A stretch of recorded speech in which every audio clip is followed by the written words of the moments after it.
नमस्कार. मी राहुल कुलकर्णी. 45 दिवसापूर्वी साखर सर्वसामान्यांच्या आवाक्यात होती. आताही ती मध्यमवर्गीयांच्या आवाक्यातच आहे.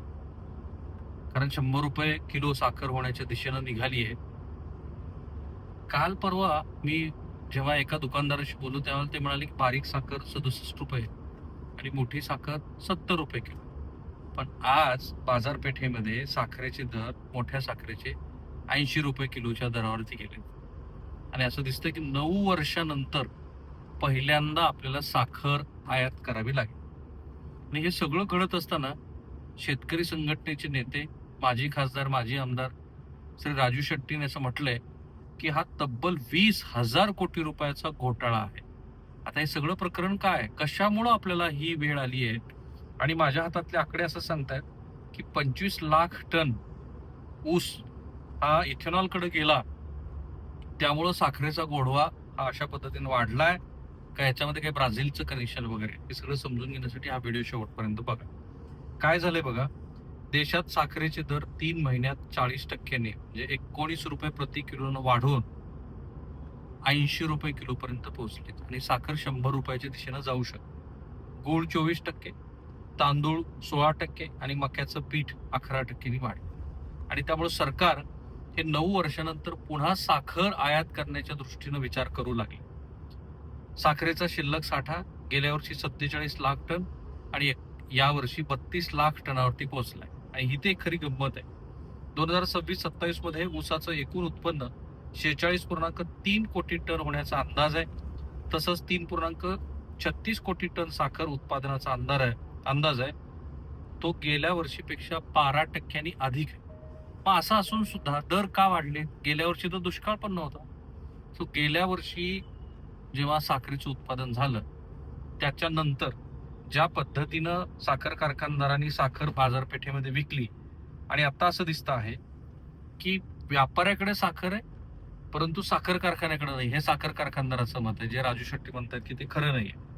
पण असं दिसतंय की त्यामुळं बाजारपेठेमध्ये साखरेचा पुरवठा कमी झाला. सणासुदीचे दिवस तोंडावरती आहे, दिवाळी, गणपती वगैरे सगळे.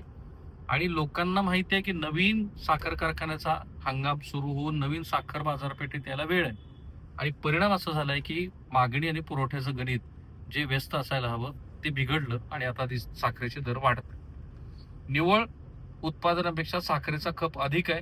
2025-26च्या हंगामात इथेनॉल निर्मितीसाठी साखरेचा वापर झाल्यानंतर देशातील निव्वळ साखर उत्पादन 27.9 दशलक्ष टन राहण्याचा अंदाज आहे. त्याच वेळेला देशातील साखरेचा अंदाजित खप 28 दशलक्ष टन आहे. त्यामुळे एकूण उपलब्ध 32.6 दशलक्ष टन साखर असण्याचा अंदाज आहे. साखर साठ्यावरती त्यामुळे केंद्रानं लगेच मर्यादा जारी केली आहे. 1 सप्टेंबर पासून 30 नोव्हेंबर पर्यंत सणासुदीत पुरवठा सुरळीत ठेवण्यासाठी हा प्रयत्न सरकारचा आहे.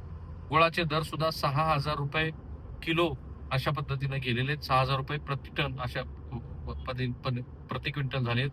आणि जागतिक बाजारात साखरेचा पुरवठा घटण्याच्या शक्यतेनं अमेरिकेतील साखर वायद्याच्या दरात तेजी कायम आहे. साखर वायदे प्रति पाऊंड 17 सेंटवर पोहोचलाय. मे 2025 नंतरचा हा सर्वोच्च स्तर. आगामी काळात जागतिक बाजार पुरवठा आणखी घटण्याची शक्यता आहे. आणि त्यामुळं असं दिसतंय की ब्राझील सारख्या प्रमुख उत्पादक देशामध्ये ऊस पीक साखरेऐवजी इथेनॉल निर्मितीकडे वळवले जाण्याची शक्यता असल्यामुळं आता ह्या पद्धतीच्या साखरेच्या अनुपलब्धतेमुळं साखरेची बाजारपेठ वाढताना दिसते. परिणाम काय झालाय? तर हे गणित बिघडल्यानंतर सरकार खडबडून जागं झालंय आणि 9 वर्षानंतर पहिल्यांदा साखरेची आयात करण्याच्या दृष्टीने सरकार विचार करतं. आता हे का घडलं हे मी तुम्हाला सांगितलंच. म्हणजे माझ्या लेखी गेल्याही वर्षी साखरेचं उत्पन्न चांगलं होतं, याही वर्षी साखरेचं उत्पन्न होणारच आहे. पण मधल्या काळामध्ये प्लेज लोन असेल किंवा साखर बाजारपेठेला जो काही कोटापूर्वी महिन्याचा ठरवून दिला होता त्याप्रमाणे साखर कारखानदारांना केलेला पुरवठा असेल. पण त्यामुळं साखरेच्या पुरवठ्याचं गणित बिघडलं असं साखर कारखानदाराचं मत आहे. आता याच्या उलट राजू शेट्टींचं मत. राजू शेट्टी यांचं मत असं आहे की साखर कारखानदार जे सांगतायत तेवढी साखर त्यांनी विकलेलीच नाही. काहीच प्रमाणामध्ये साखर विकली गेली आणि अजूनही साखर कारखानदाराकडे तो साठा शिल्लक आहे. त्यांना माहिती होतं की अशा पद्धतीनं साखरेचे दर वाढू शकतात आणि आता वाढलेल्या दरामुळं खरं तर प्रति टन ₹500 अधिकचे वाढून साखर कारखानदारांनी शेतकऱ्यांना द्यायला हवेत. त्याच्याऐवजी साखर कारखानदार कांगावा करतायत की साखर आमच्याकडे नाहीच आहे.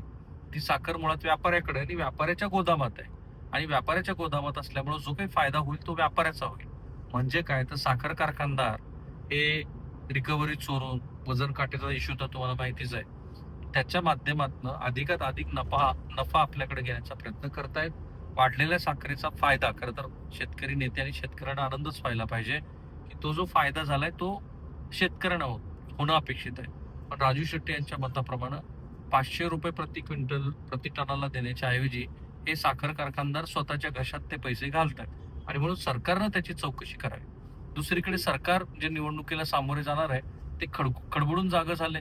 त्यांनी स्टॉक लिमिट्स लावले, 15 दिवसाचाच कोटा रिलीज केलाय आणि सरकारचा प्रयत्न आहे की त्याच्यात साठेबाजी होऊ नये. मी जे म्हणालो सुरुवातीला की मध्यमवर्गीय 100 रुपये किलोनं साखर घेऊ शकतात, त्याचं कारण पुन्हा अगेन तेच आहे, शेतकरी. इथेनॉलची चर्चा होत असताना मी इथेनॉलला पाठिंबा यासाठीच दिला की मुळात ते प्रूव्हन टेक्नॉलॉजी आहे, जगभरातलं ते विज्ञान आहे. हा आपल्याकडे E10चं E20 करत असताना थोडी घाई गडबड झाली, इन्फ्रा थोडं प्रॉपर नव्हतं. पण इथेनॉल, साखरेचे चढे दर हेच शेतकऱ्यांच्या ऊसमालाला चांगला ऊसाला चांगला भाव देऊ शकतात. आणि आत्ता थोडीशी कुठे तेजी आली की लगेच त्याच्यावर ओरड करण्यापेक्षा ही खरोखर व्यापाऱ्यांनी घडवून आणलेली तेजी आहे का हे बघायला पाहिजे. आणि मला नेहमी एक प्रश्न पडतो की आपल्याकडे आपल्या शेतामध्ये जो काही शेतमाल उत्पादित होणार आहे त्याच्या नोंदी सातबाऱ्यावरती आपण घेतो, पण त्याचे आकडे कधीच अचूक नसतात. त्यामुळे कांद्याचं नेमकं किती उत्पादन होणार आहे, ऊसाचं नेमकं किती उत्पादन होणार आहे याचा सरकारकडे कुठलाही ताळमेळ नसतो, ताळेबंद नसतो. आणि परिणामी अचानकपणे कांद्याचे दर वाढतात किंवा कोसळतात.